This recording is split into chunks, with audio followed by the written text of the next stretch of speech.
All right, so in this video, I'm gonna teach you how to perform the bench press with good form and technique. All right, let's get right into it. So the first thing you wanna think about with the bench press is your setup. So you wanna make sure that your shoulder blades are nice and pinched back when you're performing this movement. Your butt and your feet, shoulders are pushed into the bench. All right, and this is gonna get you the most amount of force to drive into the barbell. So your feet are gonna be planted in to the ground. Your butt's gonna be on the bench, and your back is going to be pinched together and your shoulders are here. You have a natural arch in your lower back as you're performing this movement. You don't have to excessively arch your back like you see powerlifters do, because that's a specific type of bench press, okay? So from here, we got the hand placement.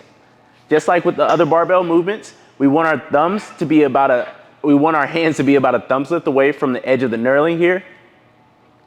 And then we're gonna wrap around.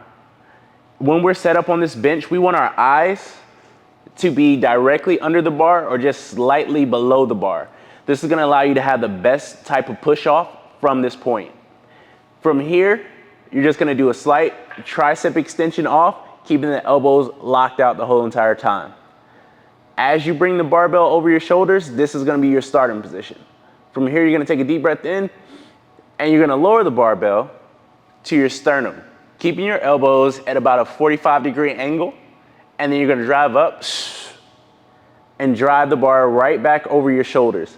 So it's gonna be a slight arching position, not necessarily a straight bar path. If it was a straight bar path, then your elbows will be flaring out and you will be putting a lot more stress and strain on your shoulders. When you rack it back in, keep the elbow straight until the barbell has touched the rack, and then drop down from there. As you're performing the movement, really make sure that you got a tight shoulder blade position and you don't allow your shoulders to drift forward as you're performing the bench press. So again, you're here, back. As you're performing this press, you're not here in here every time you're performing that press. You're gonna lose tension with that, all right? So that's how you perform the bench press. See you in the next video.